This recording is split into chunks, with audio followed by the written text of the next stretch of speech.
everyone. I am Deepti Agrawal and I am a practitioner of Madhubani Art, which is a traditional Indian art style from the Mithila region, which belongs to the modern state of Bihar and a part of the country of Nepal.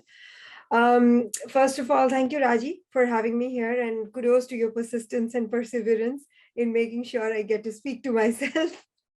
Monologues are very hard to record, and that's why I took so long to gather all my courage to finally come on screen and talk to myself. But yeah, thank you so much for providing this opportunity through Unnati Diaries of bringing so many artists of different forms of art together, and that helped us collaborate, network, and also for the connoisseurs of art, of different traditional arts, uh, to know and recognize that there are so many different artists of such varied variety of art style that exist in the world and from different parts of the world. So thank you for that. A brief background about myself is what I'm supposed to start with. I was born and brought up in Bihar, a not so populous state in India during 1980s and 90s. But very fortunately, I did not really have to witness the unpopular side of the state. I grew up in a family which was conservative to an extent, but was very forward looking when it came to education, when it came to creativity, when it came to exposure to the outer world. And I got exposed to this art form at my home, in the living room and in the bedroom of my parents.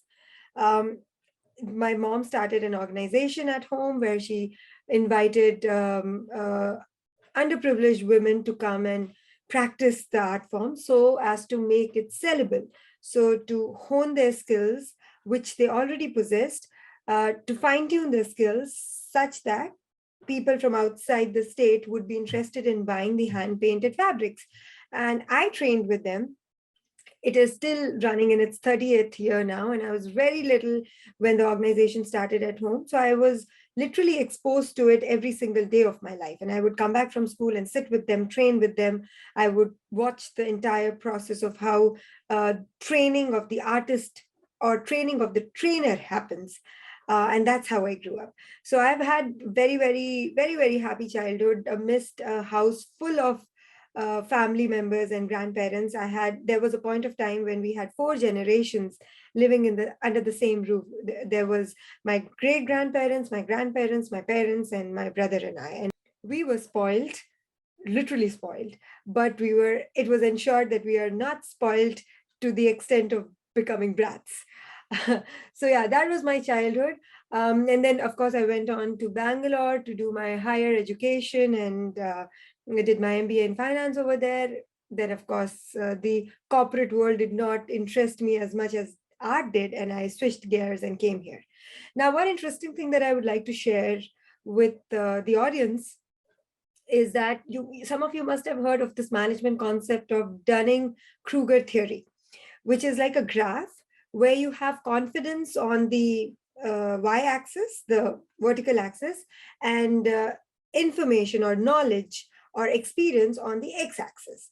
Now, this graph very interestingly tells you that in the beginning, when you are at a point just about getting to know, just about getting the knowledge, your confidence level is really high. So when you have a little bit of knowledge, you're really confident and you think you know the world.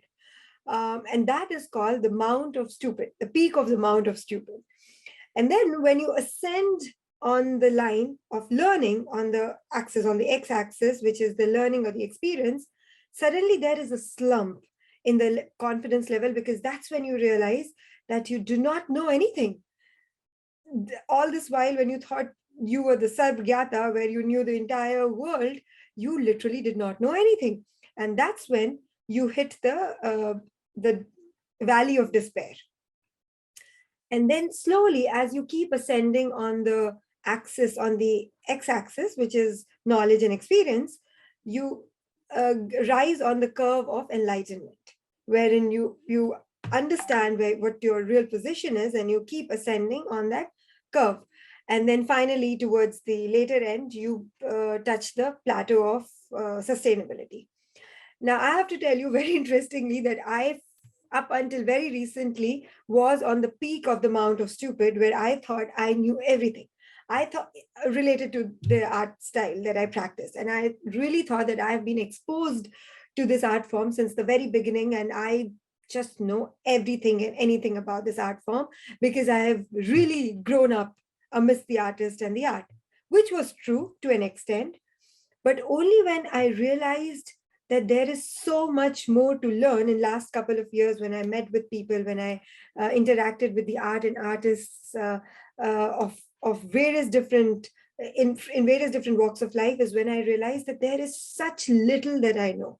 And that's when I hit the valley of despair, where I was like, oh my God, am I even eligible to call myself an artist?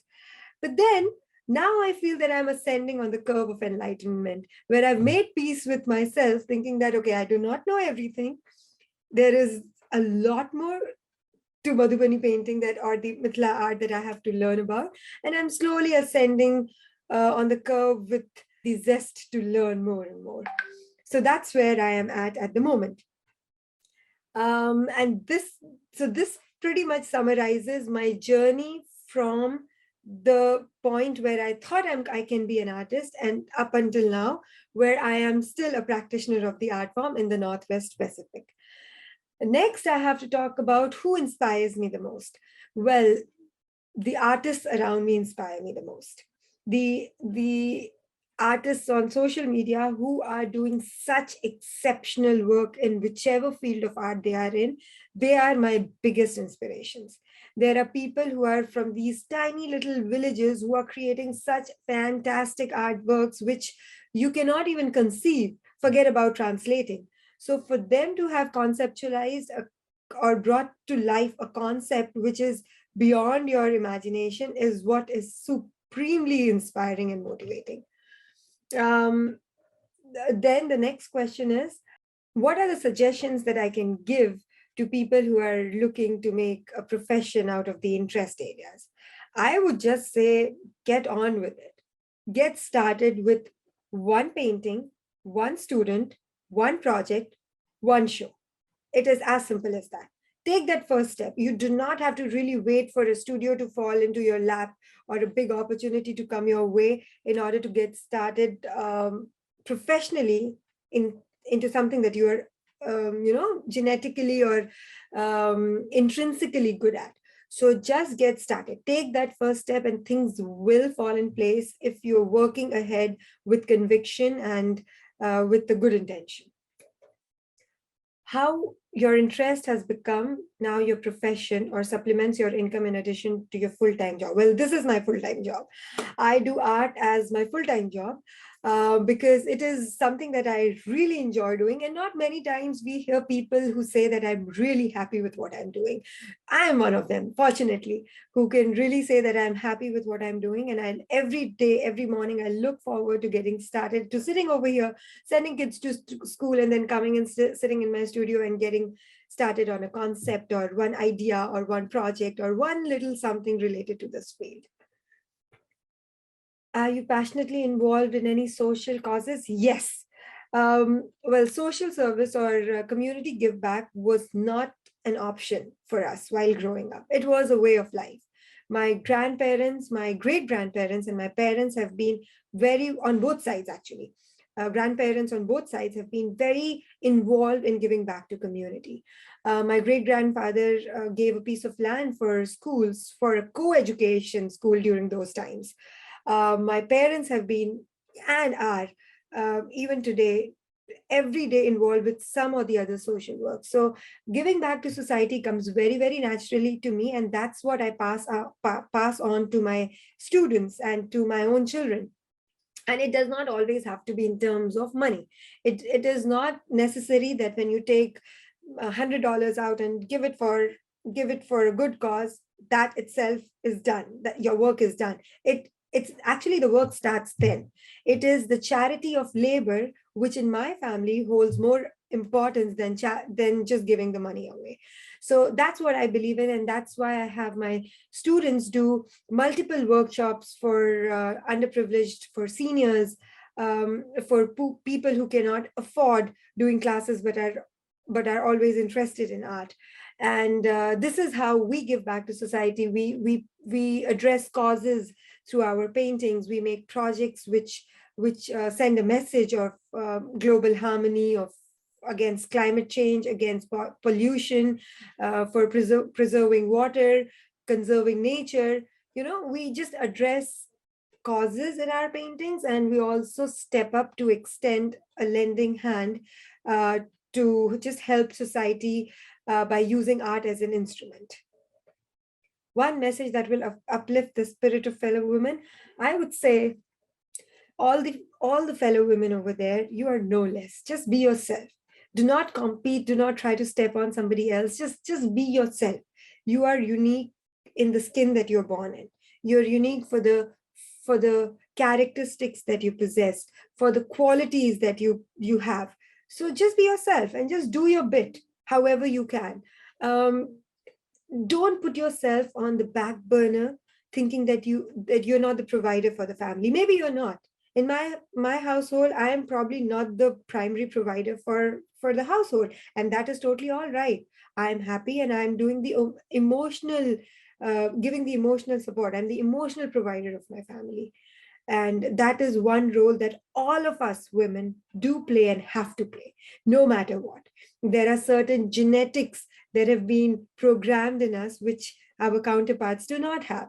And we should make the most out of that advantage that we have that they don't. So just be yourself, do what you like to do, and continue to tread this path of doing good for others, being happy, being cheerful, and just spreading the good cheer around. Yeah, that's all. Thank you so much, everyone, for listening to me. And I would love to hear back from you. So you can write to me at the rate Deepti Designs on both Facebook and Instagram. And my email ID is deepti@deeptidesigns.com. So yeah, just feel free to ping me or send me your thoughts and your messages. And it's always nice to hear back from people who you cannot really meet in person. See you. Bye.